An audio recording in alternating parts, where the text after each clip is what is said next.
Olá, você que está conectado aqui no Conexão Direta do Vida Moderna.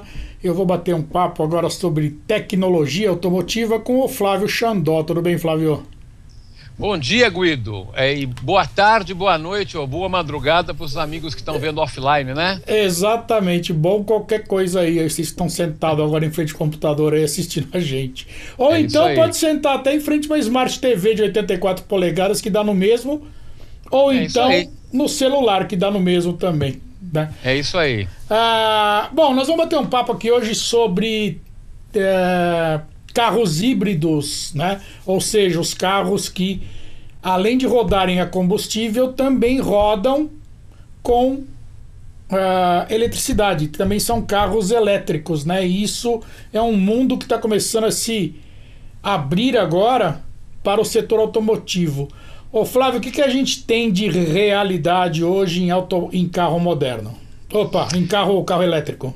Um carro elétrico. Bom, na verdade, Guido, para responder essa tua pergunta, eu acho que eu preciso contar uma historinha aí de uns minutinhos, 2 minutinhos, Tá bom. sobre como que apareceram os carros elétricos. É uma história muito interessante. Vamos embora? Vambora, fala aí. Bom, então, na verdade, no final, a coisa não começa de agora, começa no final do século XIX. Quem achava que carro elétrico era coisa atual, talvez eu esteja trazendo uma surpresa, mas não é não.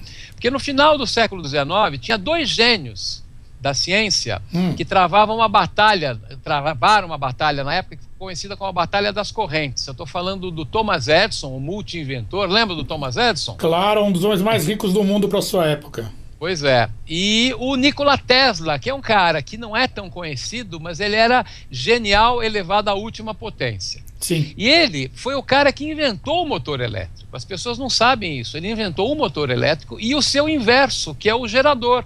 Porque você gera energia elétrica e você gera movimento a partir do mesmo princípio. Um numa direção, outro na outra direção. Tá. E o Tesla era um cara tão excêntrico, mas tão excêntrico, que quando ele percebeu, ele tinha um contrato de royalties assinado, que cada motor elétrico que fosse vendido no mundo, ele ganharia um percentual. Tá. Quando ele percebeu que isso ia inviabilizar a disseminação da invenção dele, ele rasgou o papel, pura e simplesmente falou, não, eu não quero direito nenhum. As próximas 15 gerações da família dele deixaram de ser bilionárias. Guilherme. Pois é, imagino. Bom, pois é. Aí só que nessa época, no outro lado da história, tinha o outro grande industrial americano, o John G. Rockefeller, que era o magnata do petróleo. Ele era riquíssimo, multimilionário, vendendo querosene de iluminação. Tá. Porque as casas eram iluminadas com querosene, né? As casas, as ruas. E aí, quando ele percebeu que a eletricidade estava chegando, ele viu que não era uma brincadeira, ele falou, não, eu preciso fazer alguma coisa. Aí ele chamou os cientistas, os pesquisadores das empresas dele, e falou, olha, você precisa arrumar uma maneira da gente vencer essa eletricidade aí, precisamos usar o meu petróleo que eu tenho abundante, preciso continuar ganhando dinheiro. Sim. Bom, voltando ao nosso amigo Tesla. Nessa época, o Tesla estava trabalhando num gerador de energia magnética induzida. O que é isso? O Tesla imaginava que as ruas iam ter postes com esse indutor dele e que ia transmitir sem fio a energia, coisa que hoje é revolucionária e só hoje está acontecendo, né? Pois é. Ele já pensou nisso lá atrás. Então ele imaginava que os carros iriam ter o motor elétrico, eles iam passar nas ruas recebendo energia sem fio. Mas aí tudo parou. Tá. Por que parou? Porque o financiador das pesquisas dele virou para ele e perguntou assim, olha, mas como é que a gente vai cobrar por essa energia que trafega no ar? O Tesla falou, olha, eu não pensei nisso, eu estou pensando em usar os princípios científicos. Aí imediatamente cortou tudo, acabou tudo. O cara tirou o pé do acelerador. Porque não ia ter como cobrar, né? Claro.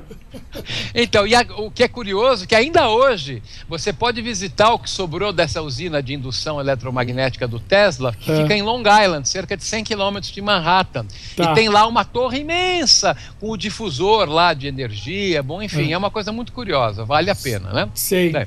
E para terminar essa nossa história aqui, na época lá do Rockefeller, tinha um líquido amarelo avermelhado que sobrava na produção do querosene, que eles jogavam fora. Tá brincando. Por quê? porque não servia para iluminação, porque queimava muito rápido. É. Toneladas e toneladas disso eram jogadas fora, né? Quer dizer, era jogado na natureza, pelo jeito? Era jogado no rio. Na natureza, no rio Hudson, sei lá que rio que era, tô falando do Hudson, pensei de Nova York, mas enfim. E aí, só que na época já era conhecido o princípio de motor de combustão interna, só que não tinha um carburante ainda que fosse viável técnica e economicamente. Mas aí a turminha do Rockefeller descobriu que aquele líquido que era jogado fora, que hoje nós conhecemos como gasolina, era a solução perfeita para o problema. Imagina, hein? Você imagina o tamanho do lucro que ele teve nessa, hein? Ele jogava fora. Pois é, era lixo. Aqui o querosene estava decaindo, né? Bom, enfim. Mas aí o que aconteceu? Com a descoberta do uso da gasolina, os carros elétricos passaram a perder espaço. Por quê? Por causa do problema que ainda hoje existe com o seu smartphone, com o nosso notebook, com tudo, que é autonomia de bateria, né? Então, na hora que a turminha lá do Rockefeller, dentre os quais um dos parceiros dele foi o Henry Ford nessa empreitada, matou a pá de cal no carro elétrico lá no nascedouro, foi o Ford T, que o Ford T foi um carro revolucionário por milhões de motivos, né? Custo, etc., custo de produção, um carro acessível. Quando descobriram que era só botar um bujãozinho lá com 20, 30, 40, 50, quantos litros quisesse, que dava a autonomia que precisava. E aí acabou o carro elétrico, ficou esquecido possivelmente pelos próximos 40, 50 anos. Acho que mais até, né? Acho que mais. Deve ter tido alguma iniciativa no meio do caminho, mas enfim. Na verdade, eu acho muito curiosa essa história, porque quem sabe tivesse sido diferente, não fosse talvez a sagacidade, o brilhantismo do próprio Rockefeller em ter descoberto a gasolina, quem sabe a gente já não estaria andando em carro elétrico há mais tempo, né? Pois é, e a sustentabilidade seria uma coisa banal, né? A sustentabilidade seria banal. Agora, como é que estão as coisas hoje? Como é que você já teve a oportunidade de andar num carro elétrico, dirigir um carro elétrico, um carro híbrido? Não, eu nunca dirigi um carro elétrico, eu morro de vontade de dirigir um carro elétrico, deve ser uma coisa bacana pra caramba. Eu acho que deve ser igual aqueles carros de parquinho, ou então igual carro de golfe. Eu já andei em carro de golfe, não dirigi um carro de golfe, né? Você não sente nada, não deve sentir nada no carro, né? Não, o carro é silencioso, o carro... Uma grande diferença que existe nos carros elétricos, e aí eu estou falando especificamente do elétrico, não do híbrido, é que o motor elétrico, por característica de construção, de projeto, ele tem força máxima na mínima rotação. Você acelerou, ele já está com a máxima força. Vamos falar o termo certo, que é o torque. Né? Os carros com motor a combustão, você tem as marchas, primeira, segunda, terceira, quarta, quinta, né? Por quê? Para melhor aproveitar o regime de rotação do motor e você ter mais força, você ter mais torque. O motor elétrico não tem marcha. Pois é, não precisa, né? Não precisa, porque você tem força máxima o tempo inteiro. O torque máximo é plano desde a rotação zero. Então, é uma sensação muito curiosa. Mas isso também confere aos carros elétricos propriedades interessantes. Não sei se você viu, 2 semanas atrás, aí começaram as competições de Fórmula E, de competição de carro elétrico. Pois é. Eu vi. Então, os carros aceleram, que é uma barbaridade. Tudo bem que é bizarro que eles têm que, no meio da corrida, parar e trocar de carro. Por causa que a bateria... Não dá para trocar bateria, né? Não, se você pensar um carro andando em altíssimo desempenho por cerca de 30 minutos, os caras andando a 250, 260, puxa vida, já é uma coisa fantástica. E essa categoria, acho que ela vai impulsionar bastante aí a pesquisa no sentido de avançar mais essa tecnologia, né? Claro, você chegou a ver a corrida pela TV? Eu vi. Como é que é o barulho do carro? Não tem, né? Parece parece um motor de máquina de costura. É mesmo? Os puristas os caras que gostam daquele motor do V12, do V8, eles estão arrancando os cabelos. Eles falam que parece. Alguns falam em som de máquina de costura, outro motorzinho de dentista. Porque não tem muita graça, né? Nessa revolução da Fórmula 1 aí que mudou para V6, que era V8, né? Mudou para V6, o barulho ficou xoxo, né, cara? Não ficou legal, né? E que foi legal você ter citado que o motor atual da Fórmula 1 é um híbrido em altas proporções. Exatamente. Ele tem 2 sistemas de recuperação de energia, a gente pode até conversar um pouco mais sobre ele. Mas o que eu ia comentar com você é o seguinte, o carro elétrico é isso, não tem muito mais o que falar. Existem alguns casos interessantes. No Brasil mesmo, não sei se você vai lembrar disso, acho que década de 80, o finado João Conrado de Amaral Gurgel, da Gurgel Veículos, ele criou, anos 70, ele criou o Itaipu, que era um carro. Na época da inauguração, um pouco depois da inauguração da usina de Itaipu, ele fez um carrinho urbano, assim, pequeno, e teve muita dificuldade, teve lobby contra ele, o carro não vingou. Mas o Brasil já teve um carro nacional elétrico na década de 70. Pois é, quer dizer, todo mundo se empenhou ao máximo para detonar o carro elétrico, porque a indústria do petróleo ela é poderosa pra caramba e não vai querer acabar com essa mamata de abastecer bilhões de carros mundo afora aí de uma hora para outra, né? Não, é isso aí. Agora, uma coisa interessante que eu me esqueci de comentar sobre o carro elétrico é que ele proporciona algumas construções muito interessantes. Eu não sei se você sabia que tem carro elétrico que tem 4 motores, um para cada roda. É um motorzinho quase que embutido dentro da própria roda. Ah, é mesmo? Então, imagina a flexibilidade. Você não precisa ter uma unidade de força lá no cofre do motor da frente e que você grande, que transmite por polias, enfim, por algum tipo de eixo. Não, você tem um motorzinho acoplado em cada roda. Aí você, inclusive, dosa para fazer controle de tração, fazer todas aquelas coisas que nós discutimos nos programas anteriores aí das letrinhas da tecnologia automotiva. Sim. Fica até muito mais fácil. Claro que tem que ter uma central computadorizada controlando isso tudo, né? Claro, mas isso não é problema hoje, né? Não, isso não é problema. Isso não é problema. Isso não é problema. Aí eu acho que vale a pena a gente introduzir o conceito do carro híbrido, porque eu tive a oportunidade de dirigir, não um carro elétrico, salvo o bate-bate no parquinho, né? Mas o carro híbrido, eu tive a oportunidade, cerca de 1 ano e meio, mais ou menos, de dirigir um Fusion híbrido. Tá. Meu amigo, é uma diversão. Deve ser, cara, deve ser bacana. Aliás, é meu sonho de consumo, viu? Olha, então, eu vou descrever como é que foi essa experiência, depois eu vou dar a minha opinião. Primeiro, você não precisa ter um volume de baterias tão grande, que um dos problemas dos carros puramente elétricos hoje é que as baterias ainda são muito grandes, pesadas, e não raro ocupam 2/3 da área que era do porta-mala. Sim. Isso é problema. Sim. Né? Embora haja pesquisas na direção de você ter um tipo de bateria feito de um material que parece um Durepox, sabe aquela massa? Sim. Né? Então, mas isso é pesquisa ainda, mas seria uma bateria que ela teria um formato moldável. Então eu estou imaginando que quem sabe um dia, quem sabe a Fórmula E ajude a impulsionar nessa direção, você ter uma bateria que fosse formada por massas que vão ocupando as áreas vagas do carro embaixo. Não, você pode ocupar, por exemplo, o mesmo formato do tanque de gasolina, por exemplo. Pois é, você pode ocupar dentro do tanque, ou a parte baixa do tanque. Sim, da parte de baixo do carro. Debaixo do carro, exatamente. Né? Bom, enfim, mas então o caso do Fusion híbrido, ele tem bateria, óbvio, mas não tem uma bateria para dar uma autonomia como os carros híbridos hoje em dia têm. Tem carro, eu diria para você, de 150, 200 quilômetros é algo razoável. Tá. Alguns poucos carros têm autonomias muito maiores do que isso, mas aí são casos excepcionais.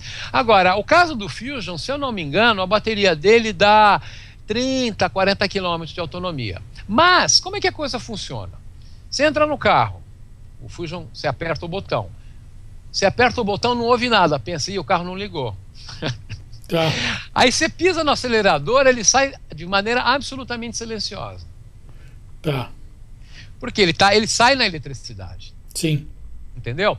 Bom, aí você começa a dirigir. Enquanto você dirige com o pé de moça, ele está só na eletricidade. Tá. Bom, aí você está numa via de trânsito rápido e precisa ultrapassar alguém. Você calca o pé no acelerador, aí entra a combustão junto, e aí eles se somam, né, e aí ele você tem o desempenho que você quer. Tá. Nesse meio tempo, no painel, você tem ao mesmo tempo um indicador do nível da bateria, da carga da bateria, e tem um outro indicador te dizendo se naquele momento você tá acumulando energia ou se você está consumindo energia. Por isso que eu falei, para mim foi um videogame, eu ficava dirigindo olhando o painelzinho ali. Sei. Né? E aí o que eu percebia? Na hora, eu estou dirigindo numa via de trânsito rápido, fechou o farol 200 metros na frente, o que você faz? Tira o pé. Sim. Tirou o pé. A hora que você tira o pé, o carro vai na inércia, certo? Sim. Bom, aí o princípio do Tesla entra em ação. O que era motor elétrico vira gerador. Uma força mecânica está fazendo o motor girar por conta própria, automaticamente isso está gerando energia jogando na bateria. Está alimentando a bateria. Está alimentando. Então a própria inércia do carro já está fazendo com que ele alimente a bateria. E a frenagem, pisar no freio, a energia gasta na frenagem também é acumulada. Também é. A Fórmula 1 já usa isso hoje, né? A Fórmula 1 usa. A Fórmula 1 usa sistema de recuperação de energia, tanto de energia cinética, que é esse da inércia, sim, quanto da frenagem, como existe um sistema de recuperação da energia calor dos gases do escapamento. É um sistema super sofisticado, por isso que tem a equipe levando tromba aí com tromba, porque não está conseguindo andar junto com a Mercedes. Pois é, exatamente. Agora, deve ser uma coisa deliciosa, né? Se dirigir um carro elétrico assim. Porque senão você só vai escutar o barulho do pneu no asfalto, né? Então, a sensação é essa. Então, assim, eu tenho uma opinião, agora eu vou dar a minha opinião pessoal. Eu acho que o carro elétrico ele é essencial, mas eu vejo, o filme que eu vejo rodar na minha cabeça é que em 5, 10 anos, se não a totalidade, mas uma imensa parte dos carros tende a ser híbrido. Por um motivo. Sim. Eu te faço uma pergunta, você mora em prédio? Mora em prédio, tá. Por acaso, no prédio onde você mora, existe na frente de cada vaga de garagem uma tomada? Não. Quantos prédios do São Paulo, não estou nem falando do Brasil, São Paulo tem isso? Acho que quase nenhum. Acho que nenhum, eu nunca ouvi falar. Então, começa o problema do carro puramente elétrico, começa aí. Eu estou falando São Paulo, pode ser Nova York, Rio de Janeiro, Moscou. As cidades não estão, via de regra, preparadas com essa infraestrutura. Você chegar o teu carro e plugar na tomada. Eu te falo uma que tá, porque eu já tive lá, já tive lá várias vezes. Cupertino, onde tem a sede da Apple, e tem a fábrica da Tesla. Do carro Tesla, existe um automóvel chamado Tesla, né? Vamos falar dele, No estacionamento da Apple, cada vaga dá para espetar uma tomada ali.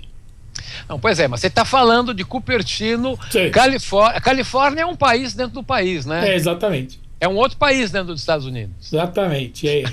Tá.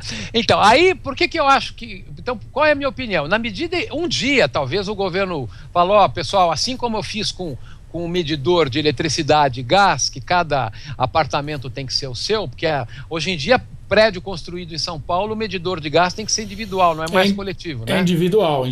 Então, talvez um dia haja uma determinação, pessoal, por causa do carro elétrico, construção do prédio, agora cada garagem vai ter uma tomada, mas isso vai passar até todo mundo entrar nessa e só vai ser prédio novo. Sim, só prédio novo. Né? Então, assim, o carro híbrido faz muito sentido. Inclusive, para você ter uma ideia como ele é interessante, esse Fusion que eu dirigi, ele tem um rendimento na cidade, o consumo dele na cidade é melhor do que na estrada. Ah, sim, porque ele anda e para, né?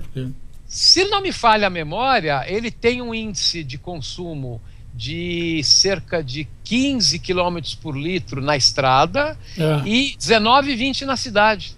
Entendi.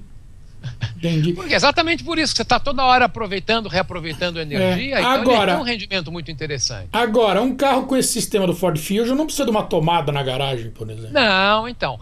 Eu já estou falando do Fusion só porque é o que eu testei. Claro. Mas existe o best-seller mundial, que é o Toyota Prius, né? Sim.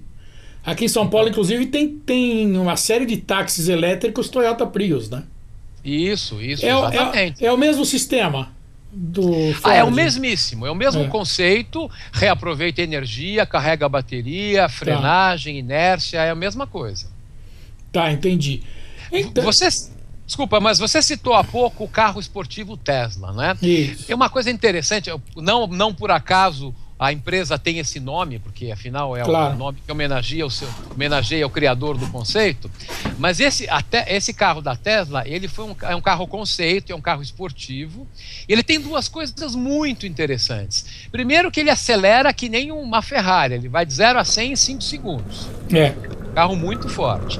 Tem uma autonomia de 426 quilômetros, que é uma coisa maluca. Eles devem, aí sim, parece que eles têm baterias espalhadas ao longo de todo o carro. Tá. Mas o mais interessante do Tesla não é isso. Ele tem um aplicativo que você instala no seu iPhone ou no Android, que você configura os parâmetros do carro. Ah, tá. Você fala, eu quero o carro com mais potência, com menos potência, com mais autonomia, menos autonomia, mais tração traseira, mais tração dianteira. Então você tem o controle remoto com o painel de controle do teu carro no seu smartphone. É como se tivesse um volante de Fórmula 1 no smartphone. Porque o volante de Fórmula 1 você faz tudo isso, né? Isso, exatamente. Você tem dezenas de regulagens, de funções ali no Fórmula 1. Exatamente. É bacana, hein? Agora, uma coisa que eu vou te falar, Guido, a gente está esquecendo de um exemplo, que é um exemplo emblemático para os que acreditam, e você já vai entender por que eu estou falando isso. Existe um carro elétrico muito famoso que foi feito em 1971 e 72. Qual que é? Eu estou falando do Lunar Rover, aquele jipinho que andou na Lua. Sim. Ele era elétrico. Por que tinha que ser elétrico? Por quê? Porque você precisa de ar para queimar o combustível, né? E na Lua não tem oxigênio. Não tem oxigênio. Então, as Apolos 15, 16 e 17 levaram aquele Jeep que foi feito em parceria com a General Motors, eu não sei se você sabia. Não. Foi uma parceria, foi uma concorrência. Até existe um seriado aí que conta essas histórias dos veículos lunares, todos eles, e eu revi isso há algum tempo, e realmente foi feita uma concorrência entre várias empresas. Na verdade, foi uma parceria entre a Boeing e a General Motors. Tá. Então, dois gigantes, né? Mas é. aquele carro, de fato, ele passeou pela Lua por milhas e milhas e milhas, né? E ficou, tá guardado lá. Eu falei para os que acreditam, porque, bom, não quero causar polêmica, mas enfim. Exatamente. Não, mas é mesmo. Aliás, na época, quando eu via vídeos, teve até transmissão ao vivo disso, né? Uhum. Eu tinha o quê, né? Nessa época eu tinha 15 anos. Uhum. Né? Eu fiquei na dúvida primeiro, assim, sabe aqueles segundos de dúvida que te dá? Falei, como é que tá rodando? Não tem ar, né? Mas aí depois caiu a ficha, falei, deve ser elétrico isso aí, né? Não, e você vê, era um carro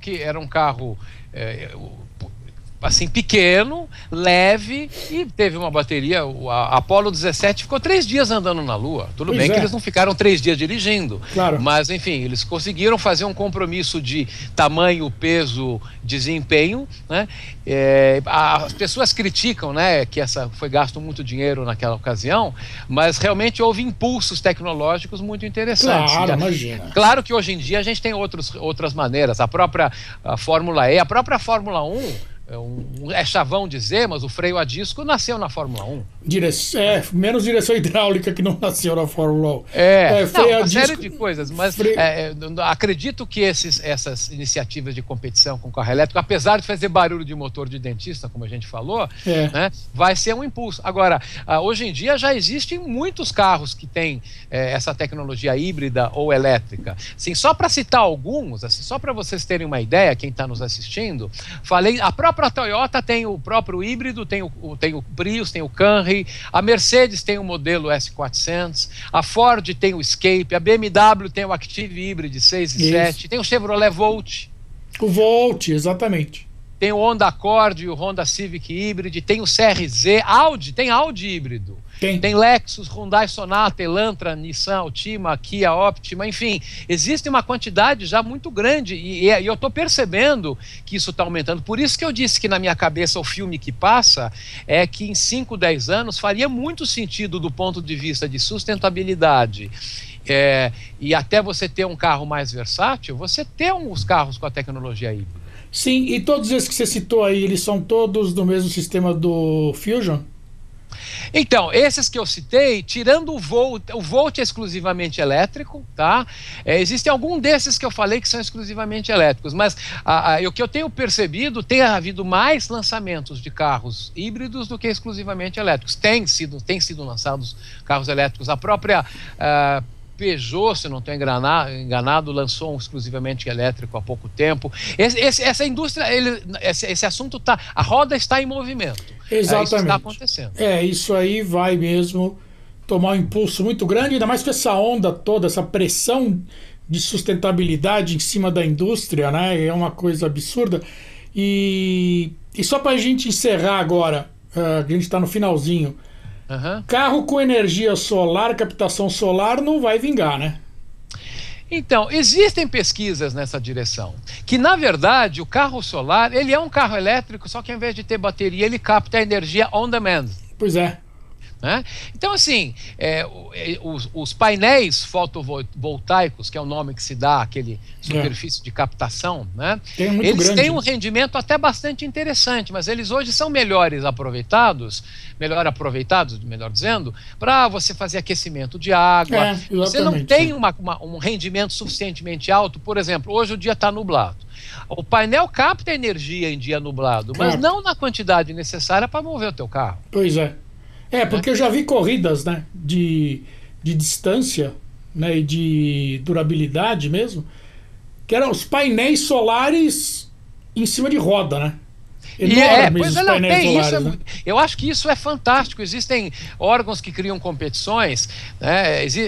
Tem inclusive uma competição, eu não me lembro agora o nome, mas cuja proposta era andar 1000 quilômetros com 1 litro de combustível. Você tinha que fazer o projeto do carro que você quisesse. E vários desses carros eram auxiliados por painéis solares. Exatamente. Tá bom. Bom, nosso tempo já foi.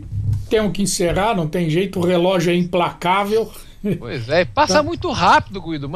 Vamos falar pro Einstein dar uma mãozinha pro nosso programa aí, relativizar esse tempo aí. Vamos. Passa rápido mesmo, cara, é impressionante.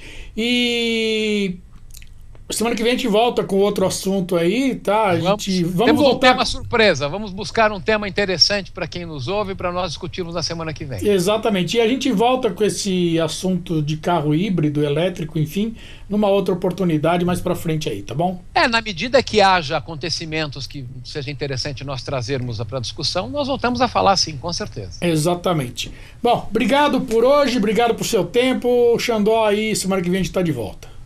Bom final de semana para todos, gente. Tchau, tchau. Igualmente, tchau. E você que está conectado aqui no Vida Moderna, continue por aqui, é vidamoderna.com.br, passa lá no YouTube, assine o canal, é youtube.com/canal Vida Moderna, aí você sim agora passa no Facebook, curte o canal, e o Twitter é o twitter.com/canal Vmoderna ou simplesmente @Vmoderna. Tchau!